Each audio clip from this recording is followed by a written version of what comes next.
এই ভিডিওটা একটু দেখেন আর তাহির হুজুরের কথাগুলো একটু শোনেন। মুসলমান সম্মান মরার পরেও পায়, আর এই সম্মান দেখে হিন্দুরাও কিভাবে মুসলমান হয়। আজকের ভিডিওটা এমন একটা ভিডিও, আপনারা বেশি বেশি শেয়ার করবেন। দেখেন ভিডিওটা। একটা হিন্দু আমার কাছে কালিমা পড়া মুসলমান হয়েছে, আর একটা মহিলা কালিমা পড়ে মুসলমান হলো। তারা জিজ্ঞাসা করা হলো, মেয়েটাকে জিজ্ঞাসা করা হলো, বোন তুমি বড় সুন্দরী, তোমার চেহারাটা বড় সুন্দর, নিশ্চয়ই তোমার ধর্মের মধ্যে তোমার মূল্য আছে, নিশ্চয়ই তোমার ধর্মের মানুষগুলো তোমাকে দিয়ে মূর্তির সামনে প্রসাদ দেয়, কিন্তু তুমি কেন কালিমা পড়ে মুসলমান হয়েছো? হাজার হাজার মানুষ সাক্ষী আছে।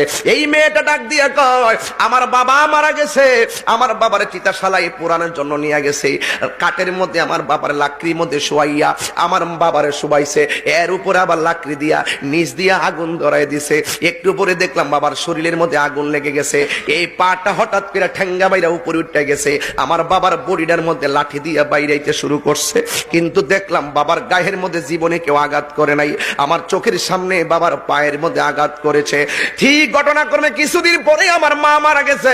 আমার মা অনেক পর্দাশীলা ছিল, হিন্দু হলো, আমার মা অনেক পর্দা করত, কিন্তু আমার মার পিঠ কেউ দেখে নাই, আমার মার পেট কেউ দেখে নাই, পা কেউ দেখে নাই। আমার মা এত পর্দা করত।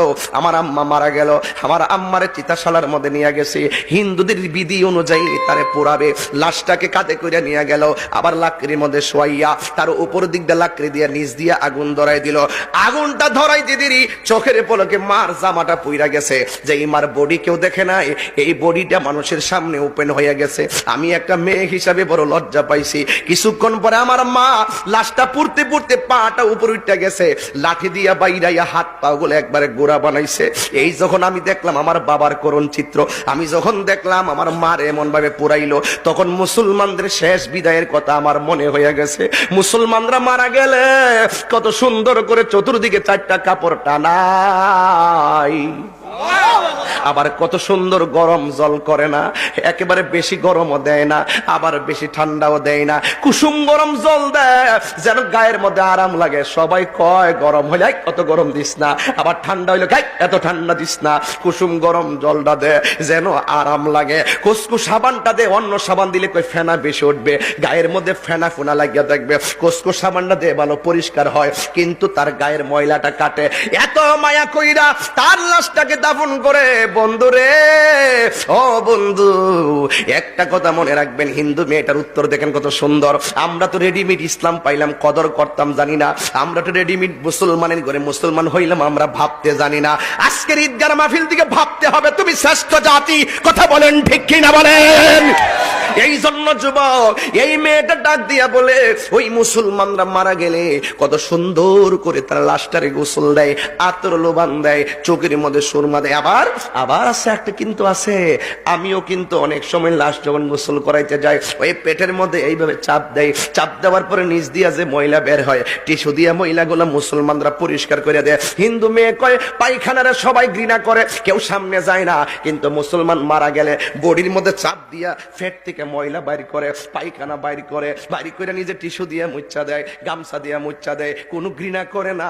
এরা কত মায়া করে, মায়া কইরা তারে নতুন জামাটা পরাইয়া মসজিদ থেকে একটা খাট আনে, খাটের মধ্যে শোয়ায়, কান্দের মধ্যে লাশটারে লয়। কান্দের মধ্যে ব্যাপারে আমার নবী বলেছেন, কোন মানুষ যদি কোনো মানুষের মৃতের কান্দের মধ্যে মৃতের খাটটা লয়, আমরা তো লইতাম পারি না, বাজার আমরা ডাকে, আমরা তো লইতাম পারি না, বন্ধু আমরা ডাকে, আরে লাশটা নেওয়ার জন্য চেষ্টা করবেন।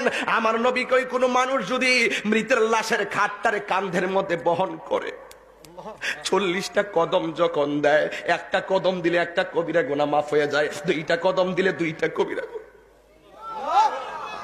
3টা কদম দিলে 3টা কবিরা গুনাহ মাফ হয়ে যায়। আমার নবী বলেন 40টা কদম দিলে বড় বড় 40টা গুনাহ মাফ হয়ে যায়। একটা মানুষের জীবনটা তালাশ করে দেখেন, জীবনে 40টা কবিরা গুনাহ খুঁজা পাইবেন না। যতই বলেন একটা মিথ্যা করলে মিথ্যাই কবিরা, জিনা করলে জিনাটাই কবিরা, কিন্তু কবিরা গুনাহ 40টা খুঁজে বের করা বড় কঠিন। আমার নবী, আপনার নবী বলেন, যদি মৃতের খাটটারে কান্দের মধ্যে লইয়া আস্তে আস্তে যা 40টা কদম দেয়, আমার আল্লাহ রাব্বুল আলামিন তার 40টা কবিরা গুনাহ মাফ কইরা দেয়। যদি দ্বিতীয় দিন আপনি আরেকজনের লাশটা কান্দে নেন তাইলে আপনি একই ফ্যাসিলিটি পাবেন। এক সপ্তাহ পরে কান্দে নিলে আপনি একটা আবার একই ফ্যাসিলিটি পাবেন। এক বছর পরে কান্দে নিলে আপনি একই ফ্যাসিলিটি পাবেন।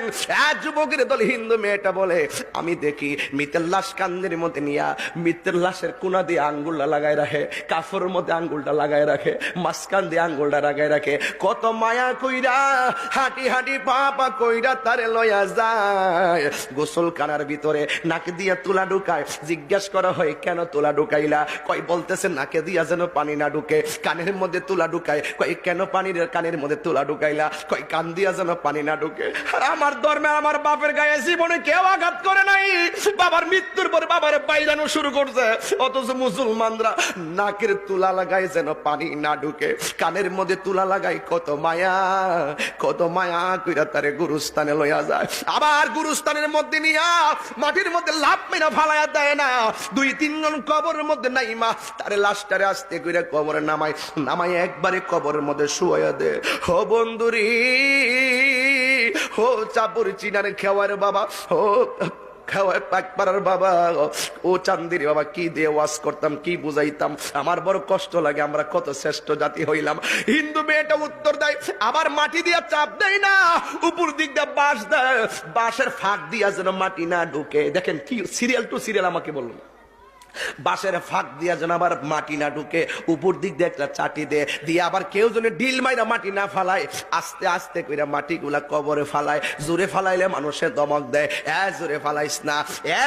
যুবক, আমি যখন মুসলমানদের চিত্রটা দেখলাম আমি বুঝতে পেরেছি এই পৃথিবীর মধ্যে একমাত্র ইসলাম ধর্মটাই হলো মানবতার ধর্ম। কথা বলেন ঠিক কিনা?